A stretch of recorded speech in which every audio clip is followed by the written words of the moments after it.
স্বামীর যতটুকু যদি ভালোবাসা তার এতটুকু- স্বামী মাঠে খেলতে না পারে, ভালোবাসতে না পারে, তো একটা মেয়ে তো তখন পরকীয়া করতেই যাবে। আচ্ছা, খাটে 2 দিন বন্ধুত্বের সাথে সম্পর্ক করে পরকীয়া করার পরে তারা চলে যায়, আর ওই যে স্বামী নামে যে মানে মাথার উপরে যে ছাদটা থাকে সে কিন্তু লাস্টে ছেড়ে চলে যায়।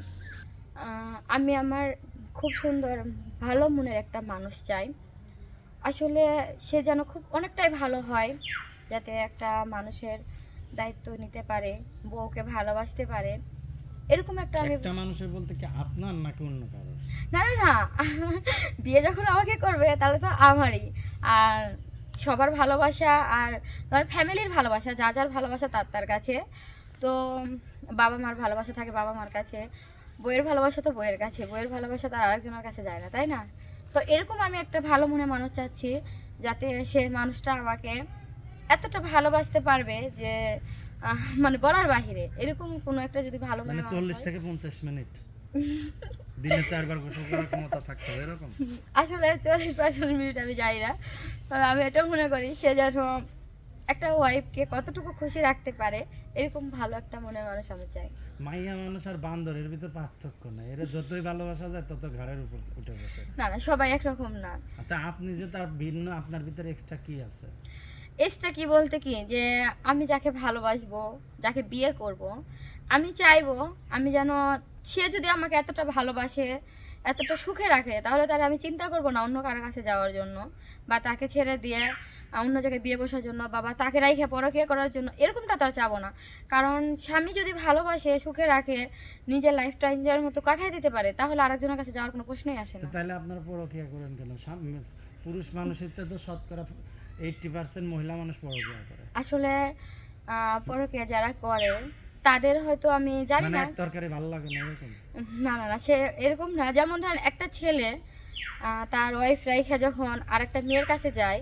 মেয়েরা কম যায়, ছেলেরা কম যায়, মেয়েরাই বেশি আচ্ছা, যায়। হ্যাঁ যেতে পারে, কারণ একটা মেয়ে যখন একজন স্বামীকে ডিভোর্স দিয়ে আসে, ডিভোর্স না, স্বামী থাকাকালীন নেই। হয়তো তার স্বামীর ভালোবাসা কম হয়। তো স্বামীর যতটুকু যদি ভালোবাসা তার এতটুকু- স্বামী মাঠে খেলতে না পারে, ভালোবাসতে না পারে, তো একটা মেয়ে তো তখন পরকীয়া করতেই যাবে। আচ্ছা, খাটে স্বামী নয় মাঠে কম খেললো, খাটেও কম খেললো, ভালো কথা, তাই গেলে কি আরেকজনের খাটে যাইতে হবে? এখন যদি একটা মেয়ে তার স্বামীর কাছে চাহিদা নিজের মতো করে না মেটাইতে পারে, তাহলে তো একটা মেয়ে যাইতেই পারে, কারণ সেই মেয়ের যখন অল্প কিছু ভালোবাসাতে হয় না, তখন সেই মেয়ে যেতে পারে, এটা স্বাভাবিক। তো এইটা কি ঠিক? আসলে এটা ঠিক না, কারণ তার স্বামীর জিনিসটা আরেকজনের সাথে শেয়ার করা এটা উচিত না, আমি যেটা মনে করি। কারণ সে যতটুকুই হোক, তার স্বামী যতই খারাপ হোক, চিন্তা করা যায় তার স্বামীকে সে যদি ভালো রাখে বা ভালো পথে নেয়, অবশ্যই সে ভালো হবে। গ্রাম বাংলায় একটা প্রবাদ আছে, কি জানেন? সালিশ মানি তাল গাছ আমার। শুনছেন কখনো?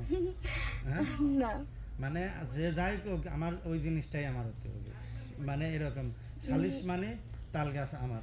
ঠিক আছে? ঠিক আছে, তারপরও মনে করেন যখন একটা মেয়ে একটা ছেলের কাছে চলে যাবে, আমি ধরেন আমার কথাই বলি, যদি আমি আমার হাজবেন্ডটাকে দেবরের সাথে যা পরকীয়া করি, তাহলে এটা কি হবে জানেন? আসলে সেই স্বামীর ভালোবাসার প্রতি কোনো শ্রদ্ধা থাকবে না, আর স্বামী যে তার প্রতি কোনো আকর্ষণও থাকবে না। কারণ এরকমটা পড়ায় পড়ায় সব মেয়েরাই করে, যে স্বামীরাইকে দেবরের সাথে যায় বা বন্ধুদের সাথে পরকীয়া করে। আসলে এটা ঠিক না, কারণ স্বামী তো স্বামী।